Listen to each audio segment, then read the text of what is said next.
The Lion, the Witch, and the Wardrobe, Chapter 5. Chapter 5, Part 2. But then, said Susan and stopped. She had never dreamed that a grown-up would talk like the professor and didn't know what to think. Logic, said the professor half to himself. Why don't they teach logic at these schools? There are only 3 possibilities. Either your sister is telling lies, or she is mad, or she is telling the truth. You know she doesn't tell lies, and it is obvious that she is not mad. For the moment, then, and unless any further evidence turns up, we must assume that she is telling the truth. Susan looked at him very hard and was quite sure from the expression on his face that he was not making fun of them. But how could it be true, sir? Said Peter. Why do you say that? Asked the professor. Well, for one thing, said Peter, if it was real, why doesn't everyone find this country every time they go to the wardrobe? I mean, there was nothing there when we looked. Even Lucy didn't pretend there was. What has that to do with it? Asked the professor. Well, sir, if things are real, they're there all the time. Are they? Said the professor, and Peter did not quite know what to say. But there was no time, said Lucy. Said Susan. Lucy had no time to have gone anywhere, even if there was such a place. She came running after us the very moment we were out of the room. It was less than a minute, and she pretended to have been away for hours. That is the very thing that makes her story so likely to be true, said the professor.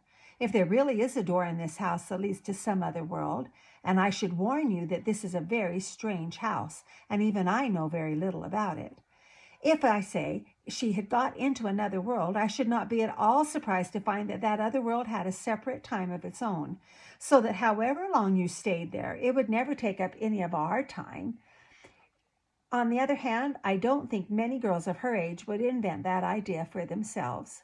If she had been pretending, she would have hidden for a reasonable time before coming out and telling her story.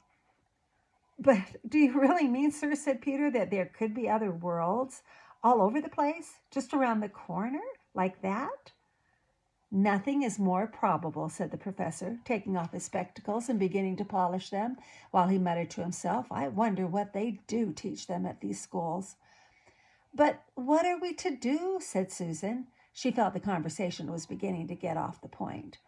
My dear young lady, said the professor, suddenly looking up with a very sharp expression at both of them, there was one plan which no one has yet suggested and which is very well worth trying. What's that? Asked Susan. We might all try minding our own business, said he, and that was the end of the conversation. After this, things were a good deal better for Lucy. Peter saw to it that Edmund stopped jeering at her, and neither she nor anyone else felt inclined to talk about the wardrobe at all. It had become a rather alarming subject, and so for a time it looked as if all the adventures were coming to an end. But that was not to be. This house of the professor's, which even he knew so little about, was so old and famous that people from all over England used to come and ask permission to see over it. It was the sort of house that is mentioned in guidebooks and even in histories.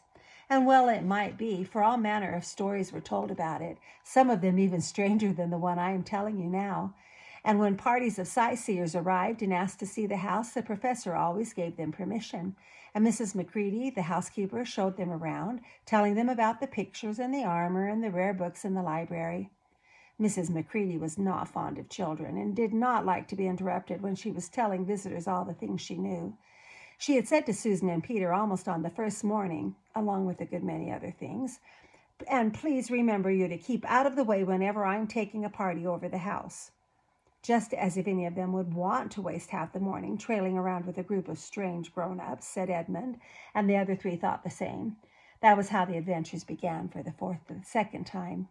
A few mornings later, Peter and Edmund were looking at the suit of armor and wondering if they could take it to bits, when the 2 girls rushed into the room and said, Look out! Here comes the Macready and a whole gang with her.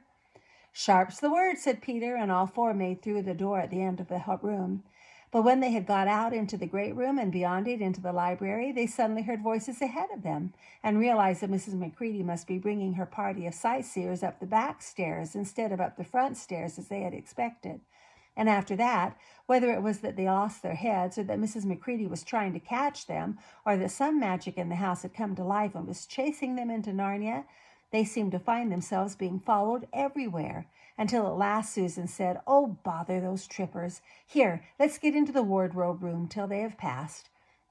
No one will follow us in there." But the moment they were inside, they heard voices in the passage, and then someone fumbling at the door, and then they saw the handle turning.